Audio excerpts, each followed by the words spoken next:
O, dawnośmy się nie widzieli, ale prowadziłem wykłady. Wątek tego, jak w ogóle ta kreatura, słynny, prawda, Xenomorph Alien w ogóle powstał. I to wyjaśnienie według mnie jest tragiczne, bo film twierdzi, że jest on po prostu stworzony jako broń biologiczna przez androida. Kupiłem takie coś. Siema się gra. Co to za gówno?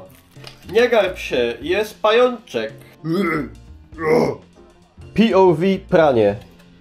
Piu, piu, piu, piu, piu. Ale hacharski ryj. Może kredycik? Miasto Bytom w awangardzie ekologii. Jaki wybieracie? Łociu, tego nie idzie ani otworzyć.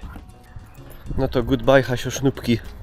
Tak się zabija kulturę śląską. Bo czym są górnośląskie miasta bez hasiosznupów sznupiących po hasiokach, hasionurków, hasiomaszketników? To już nie jest to. Fajnie tutaj, tak amerykańsko, kurde.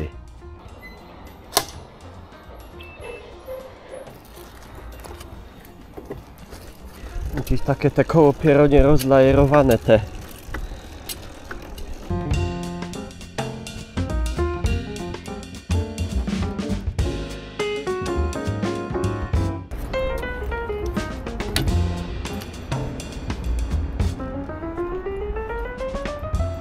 Czy w dzisiejszych czasach idzie jeszcze kupić i nadać pocztówkę? Dobra, to już jest w ogóle wszystko, co mam. To tak się wyprzedawają. Tak, tak. Dobrze? Nie mamy do druku, bo my się zamykamy na 2 lata, więc... A, bo będzie remont jakiś wielki robiony. No, ten remont, więc dlatego też nie inwestujemy tak jakby w te... Rozumiem. No proszę, pięknie. Słuchaj, można by się tam nawet karnąć, to odtworzyć, no mniej więcej. No to by tak kaś było ungefähr jakoś tak tukej. No ale tu jak skończą, powiem wam, to będzie tak, no kurde, fajnie ty. Przed deszczem, tak jak ja. Wbrew pozorom to nie jest reklama meteoroweru ten film, a szkoda.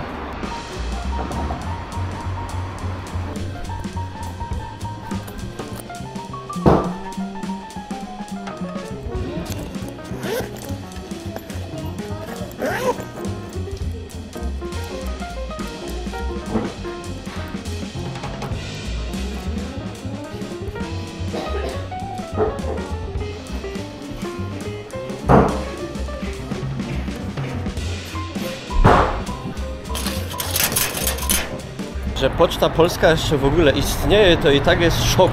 O kurde, ale się zmachałem. Nawet wystawili mi tapczan, żebym sobie odpoczął, ale... Nie, ale już spoko, dam radę do domu. Ja! Ale wielki, endemiczny łopian. Na takim łopianie w erze paleozoiku trowały się triceratopsy. Serio to nie. Ale znaleźć taki łopian to jak znaleźć duży, fajny kijek na spacerze. A jak jesteśmy w klimatach jeszcze pocztowych, bo może ogląda mnie ktoś z pokolenia Z i nie kojarzy w ogóle, co to była poczta, no to powiem tylko, że to było coś takiego, jak dzisiaj są paczkomaty, tylko że dużo gorsze. Że szło się do takiego budynku z listem albo z kartką, czekało się pół godziny do okienka, potem niezadowolona pani od nas ją brała, płaciło się pieniążki i z pocztą ja mam bardzo miłe wspomnienia. Zresztą budynek naszej poczty, no już dzisiaj nie jest pocztą, ale budynek poczty przy Piekarskiej z 1908 roku, według mnie silny kandydat do najładniejszej poczty Śląska, chociaż górnego, a może i całego. No w każdym razie jedna z ładniejszych poczt, jakie widziałem. Przez jakiś czas też tam robiła moja mama, jak mnie jeszcze nie było na świecie. I miałem z tą pocztą w erze, kiedy jeszcze nie miałem komputera i nie było jeszcze internetu, bardzo fajną zabawę. Na wejściu do tej poczty znajdował się taki automat, który jak się nacisnęło guzik ze swoją sprawą, że tak powiem, to wyskakiwał nam, był drukowany papieżanny numerek. System, prawda, podawał to dalej i do puli numerków ludzi, którzy stali w kolejce, dodawany był kolejny. I mały Mikołaj przyłaził, naciskał 20 numerków i potem ludzie bezsensownie czekali w kolejce, a przed nimi wywoływane były numerki, które nigdy istniały tak naprawdę. Tak wyglądał trolling przed epoką internetu.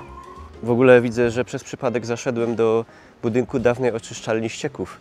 Pierwsza biologiczna oczyszczalnia i spalarnia ścieków w Europie. Ma za niedługo być fajnie wyremontowana, udostępniona do zwiedzania z jakimiś tam wystawami, interaktywnymi cudami i tak dalej. Mam nadzieję, że to nie jest obiekt strategiczny, którego nie można filmować i że jutro nie będziecie musieli mi wysyłać paczek i sznura zapieczonego w chlebie i pilnika w serze do, jak się to mawia w tych stronach, herestu.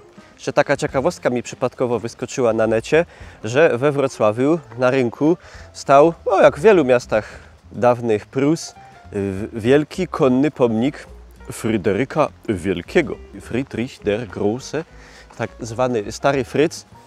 I w 1944 roku został on przez oddział SS zakopany, żeby nie uległ zniszczeniu, a po wojnie ktoś go znalazł, sprzedał za kilkaset tysięcy złotych i został on przetopiony. Przypomniało mi się, że przecież w Bytomiu też mieliśmy w sumie bardzo podobny, może identyczny pomnik Fryderyka Wielkiego, który stał na placu, dzisiejszym placu Sikorskiego, nieopodal dzisiejszego budynku banku i pięknego budynku liceum, i odsłonięty był w 1910 roku, zaprojektowany od berlińskiego architekta. Kosztował chyba 100 000 marek na tamten czas. Połowę zafundował taki bardzo znamienity bytomski przedsiębiorca, dobrodziej, król piwa Ignac Hakuba. Odlany był z brązu. Tam nawet, z tego co kojarzę, cesarz Wilhelm pojawił się w Bytomiu na odsłonięcie. No i w 1945 roku Rusy jak weszli do Bytomia, to od razu ten pomnik został odstrzelony. Pamiątka jest pamiątka, tak samo jak na przykład we Wrocławiu przed Muzeum Narodowym stoi Dürer, z którym zresztą mam zdjęcie, nawet jako mały chłopiec. No ale różnica jest taka, że Dürer nie był takim chujem jak Fryc.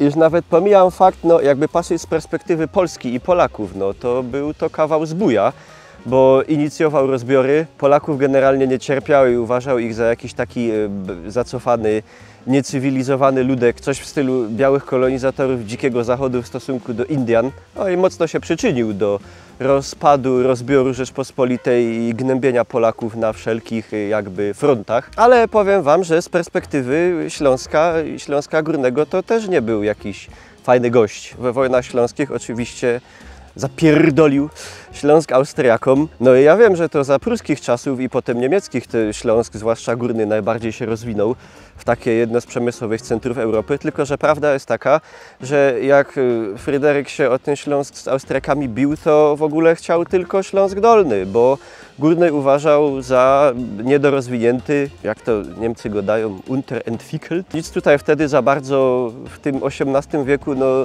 nic tutaj za bardzo ciekawego nie widział. Dodatkowo kraina zamieszkała przez jakiś taki niemówiący po niemiecku ludek, no komu to potrzebne? No ale takiego szwungu dostali w tej wojnie, że zajęli cały Śląsk łącznie z Górnym, no i wtedy jeszcze nie wiedzieli, jakie tutaj pod ziemią leżą skarby i jak ta kraina będzie wyglądała za parędziesiąt albo za 100 lat, czyli tak jak mówiłem, jedno z przemysłowych serc Europy. No ale oprócz tego miejscowym i naszym przodkom Fryderyk raczej utrudniał życie. To znaczy zabroniono udzielać ślubów ludziom, którzy nie mówili po niemiecku, na ludzi, którzy przez granicę pielgrzymowali do Częstochowy, a pielgrzymowano dużo, no nie tylko na Annaberg albo Kalwarię Opiekarską, ale Górnoślązacy do Częstochowy też się udawali, także ludzi, którzy przekraczali granicę, obciążano wielkimi karami finansowymi, tak żeby im się odechciało. Dodatkowo obłożył ludzi wielkimi podatkami.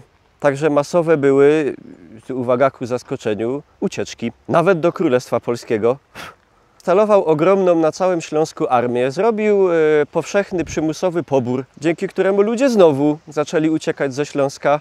Także no, chyba byli średnio ukontentowani z tej władzy. Także ogólnie no, polityk, strateg, tam ponoć też jakiś myśliciel, filozof i tak dalej, to był niby wielki.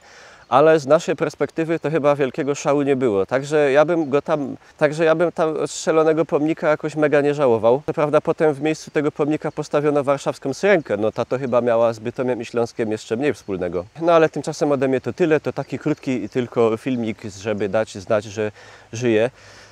Także żyję. Co to za życie, ale no. Dziękuję za uwagę. Apeluję o pozostawienie jakiejś oceny. Może być nawet negatywna. Jak dostałem 2 w szkole, to mój dziadek mówił: nota jest nota. Miłego dnia, czymcie się. Brz.